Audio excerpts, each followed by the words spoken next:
Hey everyone, and welcome to another episode of The Outsiders. I'm Seth Austin. And I'm Todd Pickering.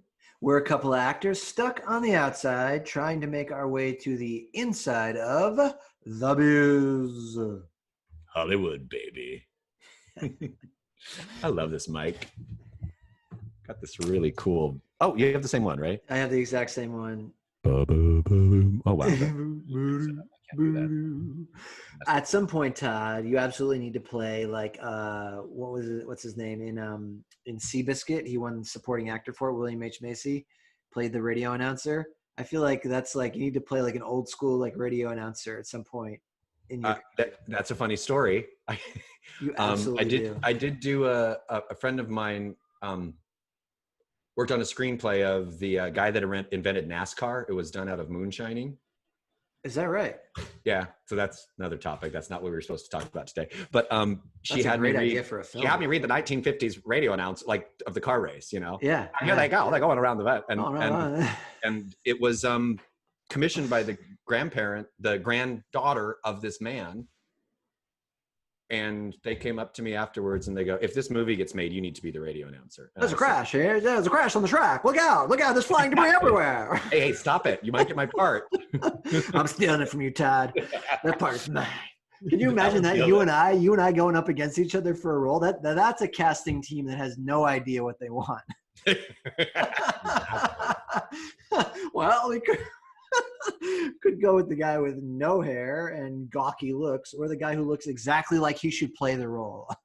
I actually got sent out for a commercial. I haven't seen it yet. It was quite a while ago where it was all these bald people. You should have gotten called out for it. And then, you were there on that call? The reveal was they all took their caps off, or what it was going to be done in post, that their hair was going to go boing and spring out. That's funny. To how they were in high school. So the first two were supposed to be 70, and then they turn around and the third guy's got more of a flock of seagulls haircut from the 80s and is like, what? I went to school in the 80s, man. Right? So they called me in, I guess, because I have this crazy 70s hair. And it was a room full of bald people that all were really mad at me for being in the room. They're like, seriously? Yeah. We get a bald call and they call in a haired guy? A hair bear? That's really funny. You know, the only thing I have to add to that is that in high school, like if I did that, if I had gotten cast in that and they had used my actual hair from back in the day, like from when I was in high school, it wouldn't have been much better than this. I was already losing my hair at like 16, 17. Like I was tortured by my friends for already losing. It was such a sore spot for me for such a long time because I just never really had a full thick head of hair. You know, I mean, I had really nice like towhead hair, blonde hair when I was like young. You know, and I would go to the beach and it would get washed out. But then like I hit a certain age and it just got thin, like right away. Yeah, what are you going to do? So last episode, we talked about education, right? And we did. We're going to talk about that a lot in this show, folks. I want to warn you about that. We're going to go on and on about education. Last time we talked about our college experiences. And we want to use that this time to springboard into talking about sort of your continued education as an actor and, watching the films, watching the classic films, right? That's what we want to talk about. There's a question for you. I mean, I don't know if didn't listen to the last episode. I graduated from the University of Nebraska. I did say that. It's now the Johnny Carson School of Film and Theater. Right. I only took theater classes. I don't think there was certainly no film major at the University of Nebraska of all places. Yeah. And I mean, there is now, and there's quite a film department because there is at almost all universities. I think it's a newer thing. Did you take many film classes? That's my question. No, I did not either. There was no film. There were no film classes. It was a theater major and it was a small liberal arts school. And the departments were only so big. I mean, the theater department was only 30 majors, I think, at any given time. So, yeah, we did not have the faculty or the facilities, to have a film department. And so a lot of my training I got at the School of Hard Knocks just from getting cast and learning it. And, in hindsight, to add to this whole like pounding on our standing on our soapbox and pounding on our Bible, is that like, yeah, get that. You know, if your background is in theater, take some specific acting for film classes. Because how did you feel, Todd? This question for you. I mentioned last time how I felt that it was really hard to make that transition because you go from having that live audience, that the lights above you, everything kind of feeds your energy. I felt when I was on stage as an actor, and kind of weirdly relaxed me, I guess, because I'm maybe an exhibitionist by nature. That's part of what makes actors. I think most of us are exhibitionists by nature. And then you get to a film set and there's just, you don't have that energy. So did you suffer that same thing? Like really having a hard time with film? It certainly wasn't. I mean, I'm still learning actually, like, Yeah, you know, how me to, too. and I've gotten much better since being down here in Los Angeles. Yeah. But interestingly enough, we talked about that. My theater department had a black box, a small. We could either make it a theater completely in the round, or theater, you know, with a thrust stage, so the audience was on three sides of you. We did as And well. We did the same thing. I didn't get cast on main stage till my junior year, so doing black box theater is not unlike doing film. Your voice doesn't need to project. That's true. You're always doing scenes eye to eye to the people, and then you do have to move a certain amount so that it's not stagnant. But if you get blocked into the aisles, you can stand there for longer periods of time, or the way the chairs are sat. You could have an intimate scene in two chairs the whole time. So it's not unlike doing film acting. So No. I will say that my stage acting for 3 full years, for the first my freshman, sophomore year, I got to do that kind of theater. So it was. That's really interesting. It's making me think now, like, that I have actually had that experience as well, because I also did a good bit. Actually, that play or that night of one acts, the first thing I did was also in the round, or maybe it was a thrust, but it was in our black box space. But I guess the hard leap for me was always that I loved having that audience. I loved having that engagement with the audience.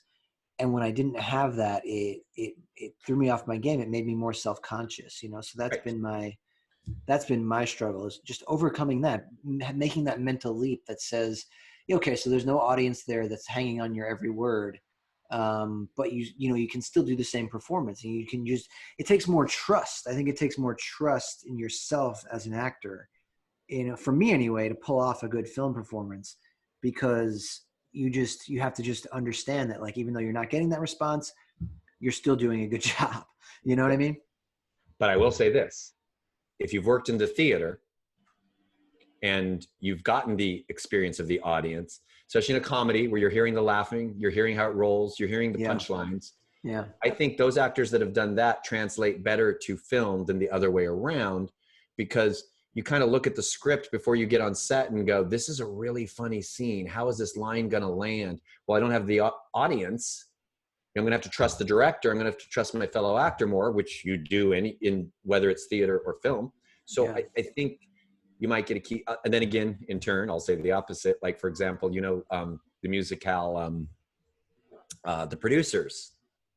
Yes, Which, of course. Mel Brooks film made into a musical on Broadway, which I got to see Nathan Lane, and I saw Nathan Lane and oh my God, Matthew Broderick the week before the Tony nominations. So they were on fire. Yeah. I got to see them crack up, which was amazing. Not be able to start a song. I mean, and the show was brilliant no matter what. But then they made the movie with the same director, and the director directed it like a Broadway show, and it tanked. And I have not seen it, but the reviews, the critiques said there was no audience to play to. Get the director insisted they play to an imaginary audience, and that doesn't work. Yeah, it's a different ball game. It's just a different beast. And it's you know, it says something about how hard it is if the Tony Award winning director didn't pull it off. Didn't pull it off. You know what I mean? Again, I'm not looking things. I could go to the Google. Like, I'm sure people like might know off the top of their head, and I'm pretty sure it was Susan Stroman. Again, didn't look it up, but I'm pretty sure she's the director, and I think she did the film. And I haven't seen it, so you know. But it did not do well box office at all. It came and went. Yeah. So and I can vouch. I saw the Broadway show with the original guys, and it was hilarious. And I must say, the show was funny. I mean, it didn't need Matthew Broderick and Nathan Lane. It needed two good actors to work together, but the show was so great. Yeah. I'm, I'm glad it's had a lot of success because the show was so good. It's one of those actor-proof roles. Speaking of actor-proof roles, you know what? So Todd and I, we did a little pre-go down of this whole thing, and we were looking at the top 100 movies according to the Hollywood Reporter, right? Well, what we Googled was we're looking for the top 10 movies. Top 10, but we found the 100 and we went to the 10, right? Well, we Googled that. The first one was Rotten Tomatoes, and they had way too many categories. Yeah, that was nonsense. I think it was Black Panther was number one for them, and was number one, but it was based on the algorithm was their followers and partially box office, right, and reviews and blah blah blah. So like, who was around on Rotten Tomatoes to review the Broadway Melody of 1929? Yeah, no one. I haven't seen that Oscar-winning film. Have you? What is it? The Broadway Melody of. No, I don't have that wider. I was a sound picture. Yeah. Okay. Interesting. So what I was going to say is, the On the Waterfront, right? That didn't make the list, the other list that we looked at, but that Brando has said that was an actor-proof role. Speaking of actor-proof things, right? Like the producers, I could see it. You look at that script, you look at it, it's very well made. It's such a well-made film. And that character is so well created that, you put an incredible actor like Marlon Brando in such a well-written thing, and it's going to be extra incredible. But I could see what he's saying, when you really look at that script, it being actor-proof. There are a lot of those roles. Yeah. But they're not. What if the actor that got cast was terrible and didn't get along with the director? Well, that's true. But I do kind of believe, was it Christoph Waltz? I know what he's saying. If the casting people do their job, the director being one of them, of course, then like the actor, it's going to be good. You know what I mean? As long as it's cast properly. I had a director in college, back to education, say, if you do perfect casting, then you can go golfing earlier. Right. And I cut you off a little bit. I'm very aware that people are listening. Who said that you just spoke of? The thing about the casting being Christoph Waltz. That's what I thought you said. But I did talk over you, Christoph Waltz. No, it's okay. Two-time Best Supporting Actor winner. That's right. Yeah. Because that's what I was looking. Okay, so here's our list. This is the Hollywood Reporter. Ready, Seth? We did talk a little bit about this, but this is the top 100. We're not going to go 100, and we might not even. Who knows how far we'll go But this was the top 100 movies according to studio chiefs, Oscar winners, and this is my favorite, TV royalty. Oh yes, TV royalty. They sit in the TV. They sit in their TV crown throne rooms on their throne made of burned televisions and melted together. The king and queen of TV. The king and queen of TV is sipping, tea like this and judging all the rest of television. What is that? I don't know, but that's what and it's the Hollywood Reporter. So they were the number 2 thing when you Google top 10 movies. I think is what I Googled, but it was a list of 100. But right here, I'll give you the list. We'll see Seth's. Well, this is radio, but maybe it's on YouTube. You can see Seth's face. Number 1's Godfather. Number 2's The Wizard of Oz. Okay. 3, Citizen Kane. 4, Shawshank. What? I would say usually number 1. Usually Citizen Kane is number 1, so I was surprised. Absolutely. Yeah. Well, there's millions of lists. Yeah. 4, Shawshank Redemption. 5, Pulp Fiction. 6, Casablanca. 7, Godfather Part 2. 8, E.T. 9, 2001 Space Odyssey. And 10 on our list is Schindler's List. We're going to start by critiquing this and giving our own opinions about this critiquing the list? Critiquing the list. Let's start with that. We talked about it a little bit before this call, full disclosure, and not much, but I think hearing that list read again, I kind of stopped paying attention when you got to Shawshank Redemption for some reason. I don't know that it belongs on the list. Top 10, Shawshank Redemption? I would argue Shawshank Redemption and E.T. are a little, even Pulp Fiction. Well, no, see, I can leave Pulp Fiction on there only because it completely upended the 3. I mean, Tarantino has done that many times since, right? But he was one of the first mainstream film directors to upend the 3-act structure. He does a weird 5-act film, he talks about it. Right. in a lot of his things. And Pulp Fiction was the first one to do that, I believe. So it was groundbreaking for that reason. Oh, I'm not. All of these and pictures so deserve to be on here. and so like I would leave Pulp Fiction there. I mean, I loved the film, but taking even my opinion of liking the film out of it, even if I hated the film, I could sit there and say, well, it was groundbreaking, and so it belongs on there.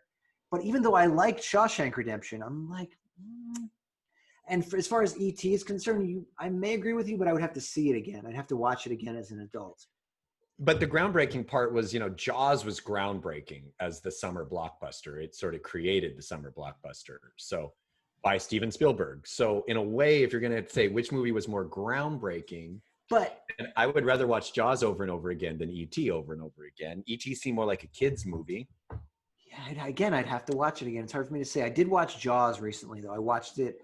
I went to the Hollywood Bowl and I watched it with, directing. It was the Philharmonic, the LA Philharmonic, playing all the songs. And I mean, that's an incredible experience. If you're in LA and you haven't ever gone to the Hollywood Bowl to watch a movie like that, that is an experience everyone should have, whether they're a film buff or not.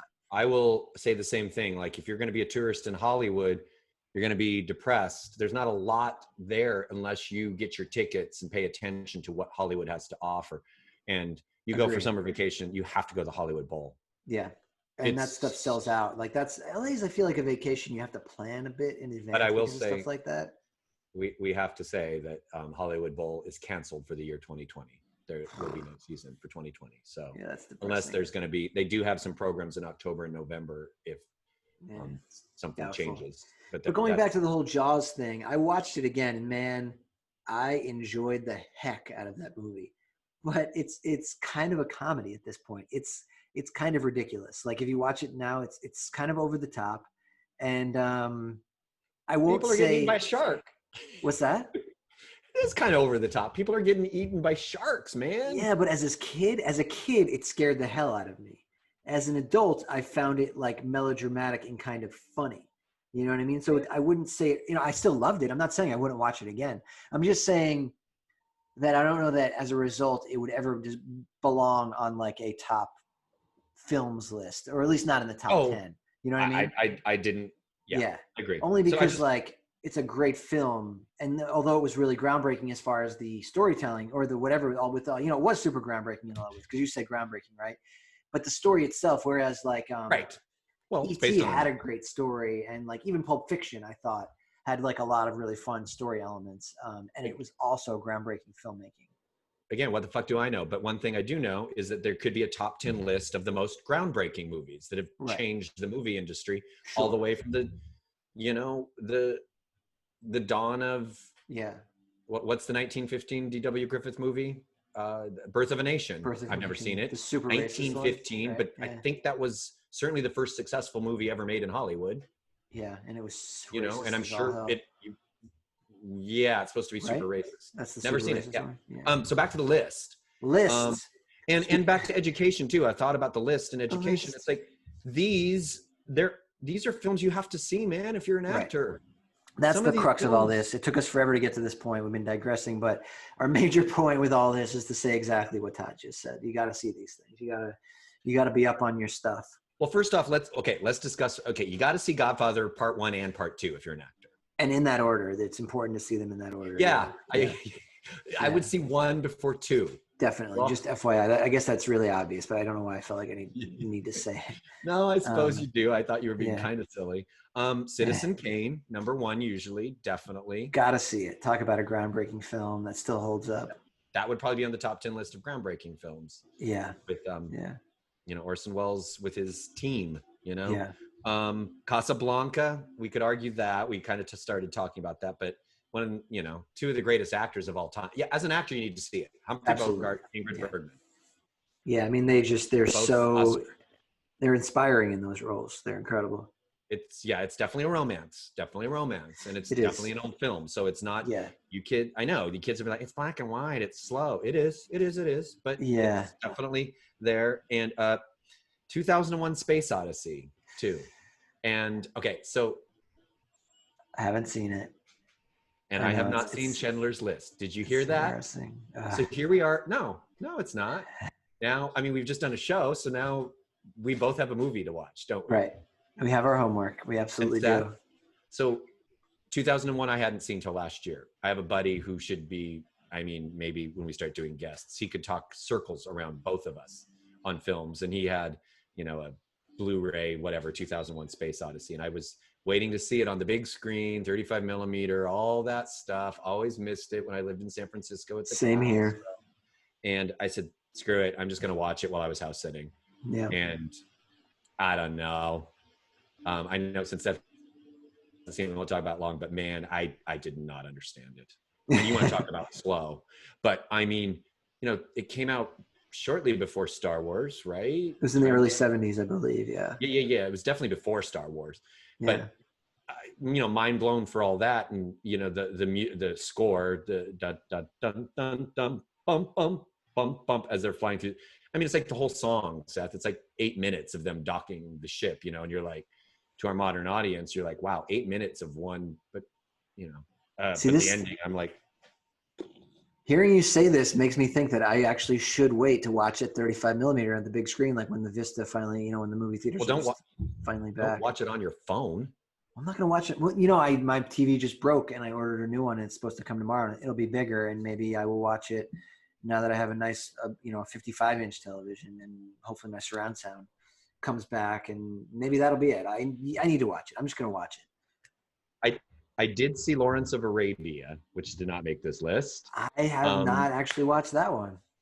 So I saw Lawrence of Arabia in Seattle in a wraparound theater. Yeah. So when he gets on his camel and goes across the desert, the screen is literally, if you're sitting up in front, it's to your left, and you watch the whole thing. Again, it's like a 3 or 4 minute scene of them walking really across cool. the desert, which watching it on TV is pretty painful. Yeah. And a friend of mine just recently spoke about showing it to his wife, and she couldn't watch it. She's like, oh my God, like I could go, to the bathroom and he's still crossing the desert. But to see that on that big screen, I mean, so yeah, those kind of movies they're epic. Well, they're epic. Like The Godfathers. So my aunt watches Godfathers Part 1 and 2 every New Year's. That's her New Year's tradition every year. Whoa. That's her New Year's Day tradition. Like that's an incredible tradition. It seems like an odd choice, but I have to applaud it. Like The Godfather on New Year's Day, that's how you want to start your new year? Odd choice, Seth. It's Hollywood Reporter deemed it the number one. Right. That's sort of the point we're making right here. You're absolutely right. I mean, and that movie, that Godfather one, like as an actor, I cannot sing Al Pacino's praises enough in that film. I mean, I was so blown away. I didn't watch that until I was a full-grown adult in my mid-20s somewhere. And that's one of those performances that you watch that. If you want to be an actor, or if you are an actor, it doesn't get any better than what that dude does in that movie. I mean, you believe him 1,000% that he is on the straight and narrow. He's just gotten back from the war. He's going to keep his nose clean. He wants no part of his family's business. And then the film is so well done to show, all these circumstances, all these things that happen, and then him as an actor taking those circumstances, living truthfully underneath them, and then making that transition to where he becomes, the Godfather.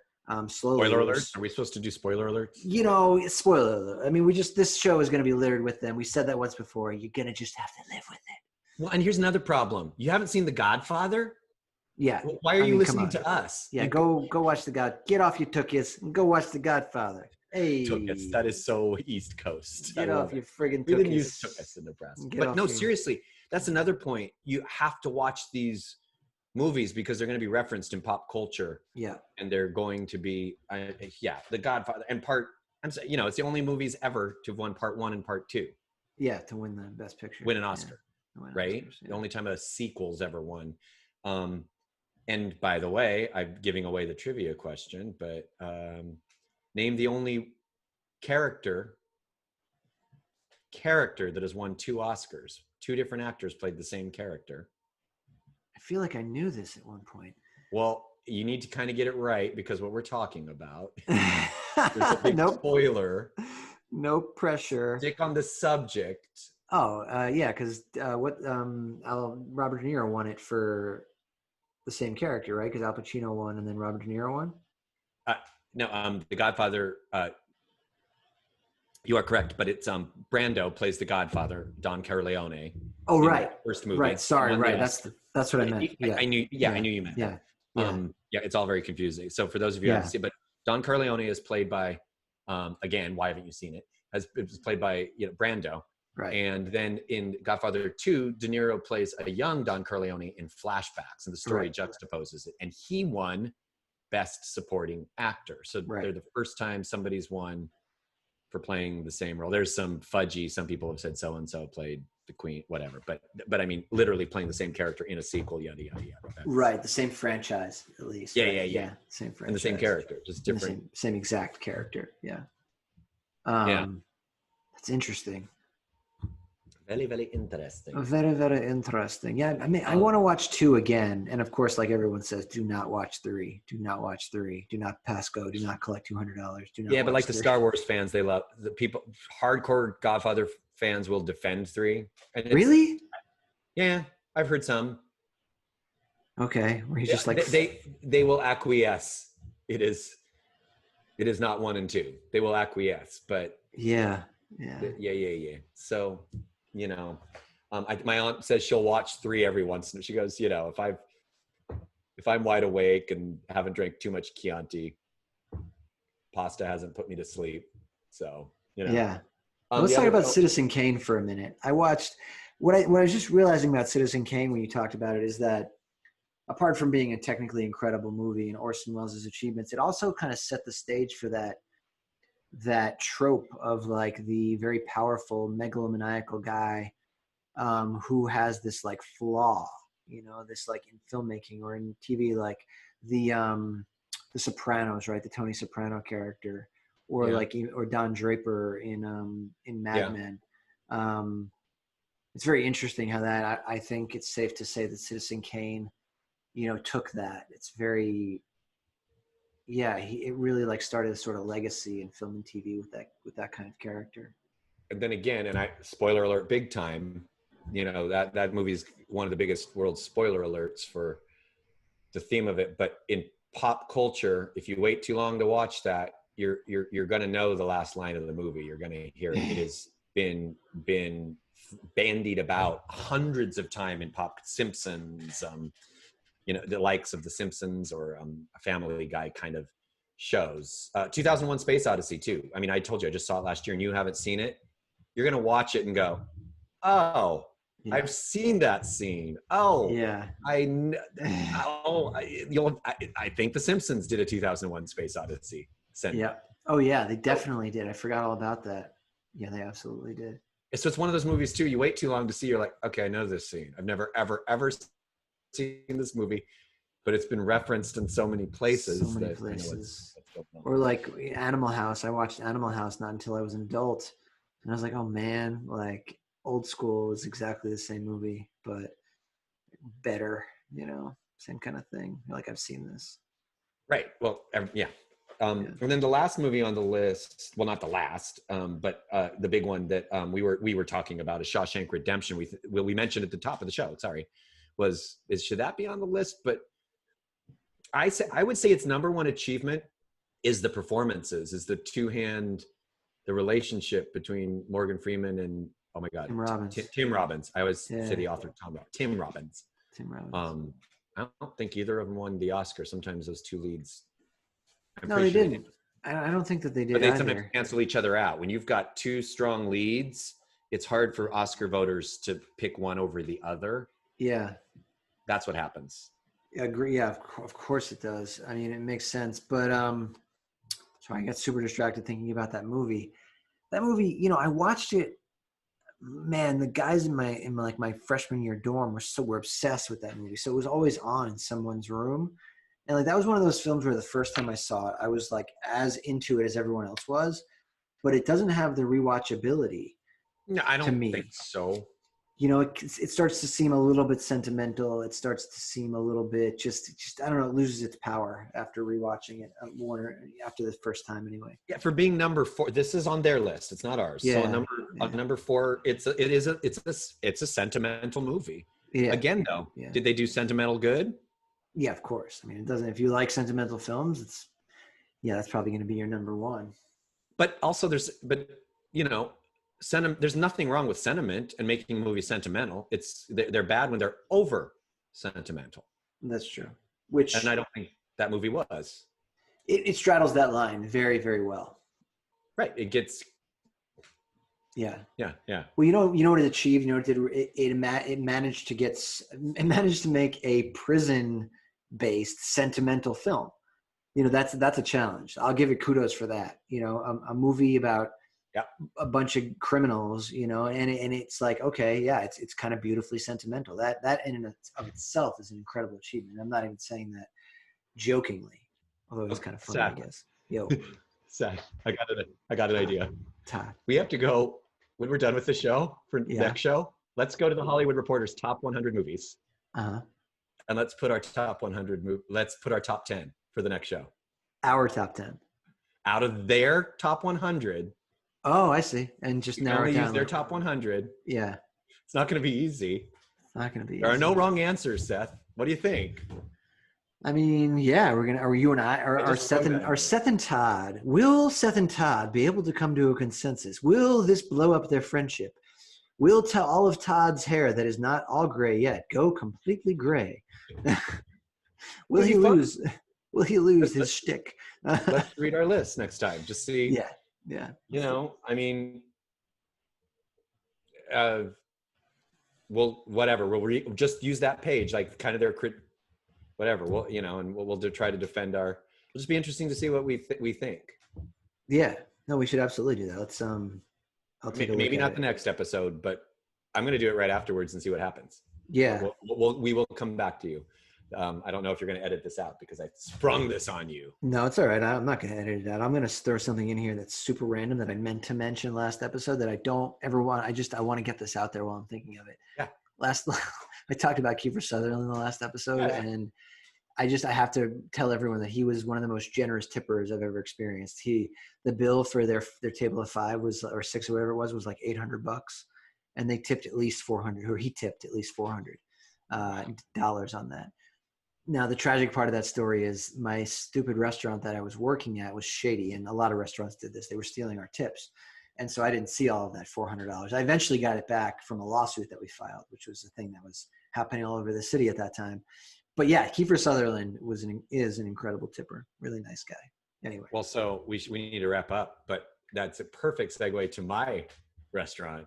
Celebrity story. Yeah, my celebrity stories. Celebrity stories with Todd and Seth. It's somebody we just talked about. When I was in New York for a short time, I worked at Tribeca Grill, that was owned by Robert De Niro, Drew Nieporent, the restaurant owner, restaurateur. Yeah. But upstairs was Miramax Pictures also. Quentin Tarantino came in all the time, and Harvey Weinstein. So I got those stories. That's for another time. But De Niro, he would come down from his office and he would eat with his kids, right? How old were his kids at the time? So he had twins with a woman, never married his lads, and they were like 6 or 7. Okay. This is the turn of the millennium. Okay, so like 20 years ago. I was in New York. Yeah. Before the towers went down. Towers were still up. And literally the turn of millennium. And then his youngest was like 3. So his mom, Grace, would come in, and she would always have dinner. And this fancy restaurant in New York City, highfalutin restaurant, had, chicken fingers and all sorts of hot dogs, all sorts of things for this kid, ready to prepare. What did he want for dinner that night? We prepare it. And then, then De Niro would always order a salad or some veggies or something, because he would eat, New Yorker, he'd eat dinner at 8. So right. This would be 5 o'clock. Nobody would be in the restaurant. And they said to me, you have to wait on him because you're the new waiter. They pool house. Nobody wants to wait on De Niro. It's too stressful. It's too stressful. So, I wouldn't want to but I'm brand new. And I think, no, sorry, got to do it. Here's the stipulation, man. He always orders huge wine list. So his favorite, it was a Burgundy, a white Burgundy, a Chardonnay. And it had to be, if Grace was having it, he would order a bottle. But if she didn't want any wine for whatever reason, he would order the half bottle. And they said, you've got to cover this in ice. It's got to be freezing cold. De Niro likes the wine freezing cold, which for those unophiles out there, when Let's wine's not, that cold, it's that expensive, you can't really taste it. But they said it can't be cold enough. Okay. And they said, De Niro can pour his own wine. That is preferable for you over pouring. Don't worry about him. He only wants a teeny tiny bit because it has to be cold. So just always pour a teeny tiny bit, or he'll get he wants it cold. Yeah. And just don't worry if you see him pouring. Like, you don't need to run to the table. Like, he's better with that than you over pouring. He'll do it all night long, almost as a nervous tick. So the food came out and the restaurant was empty. So 3 people totally Charlie Brown Christmas the table with their arms everywhere. Right. And at that time I pull the wine out because I'm sure he's out, and I wipe it off because it's freezing cold, and I make sure it's all ready to go. And I bend over and they step away, and I've never really spoken with him. I've mostly just spoken with Grace, and this is the first time I've ever waited on him. And I go to pour the wine, and all those people are at the table, and I told you it only takes tiny sips. I can't find the wine glass. I can't find it. Well, clearly one of those bussers had taken the wine glass away. And I was so nervous that I swore I could find it if I just kept looking. So I'm moving the bottle all over the table. Oh God! And then De Niro starts seeing me move he's like, what are you doing? He looks up at me like I'm and I yelled at Robert De Niro, "Where's your wine glass?" Because I was panicking. And De Niro goes, I don't know. I totally scared him. And I realized I just yelled at De Niro. And then I paused and I said, you know what, Mr. De Niro, I work here and I know where we keep the glassware. So maybe I'll just go get you another glass and put it in. He said, that would be a great idea.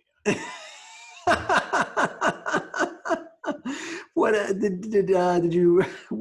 Was there any like aftermath? Did you talk to him after that? Like, what was the rest of that? I waited on him. Yeah. Tons of after that I was in. Yeah, you had like, so that's good. So that's what I was curious. Like, what was there any like, there was a rapport built after that. Yeah. Oh, and Grace thought I was hilarious. It's like she basically was just, I was just their waiter from then on in. Like, there couldn't have been anybody else. And yeah, I got more. Yeah. Waited on him many times, but that was yelling at De Niro the first time you wait on him. I think, I want to imagine in my movie brain, of course, we're actors, we make stuff up, but I almost think I could see the manager at the front desk seeing me yell at De Niro, just going, oh, seriously? That's a beautiful story, though, because he had grace. He had grace in that moment. And I'm sure he saw you're sort of like, you were trying so hard to do a good job, and your frustration came out. But then you took a deep breath, you got it together, and you moved past it, and he appreciated that, I'm sure. And I mean, that's cool. I like that story. That yeah. The day I yelled at De Niro. That's a good 2 truths and a lie, because everyone's gonna think, yes, this guy didn't yell at Robert De Niro. Oh yes, I did. How long did you work there at that restaurant? I was only in New York for a year and a half. Oh, okay. So probably about a year. Yeah. Yeah. Where'd you live while you were there? East Village. East Village. So you were kind of close to, yeah. I'd take a bus, no subway from the East Village. Right. Yeah, you got to go across town on the bus. I always hated the bus. I always felt like I could walk faster than the bus. I walk sometimes, but sometimes oh yeah, shift, man. Or you're done. Cabs, are expensive, but yeah, I would usually take the bus there and a cab home because I just was tired. Yeah, right. New York. I can't wait to get to our New York shows. I know. You got more stories. I got a bunch of them, though. You live in New York for a year and you've got a million stories. At least. Oh, my goodness. Yep. So many. Well, I think we're long. We always are. Let's wrap it up. Thank you. Thank you, everyone, for listening. Thank you, Todd, for that wonderful story. And we will see you next time, everybody. Bye-bye. Bye-bye.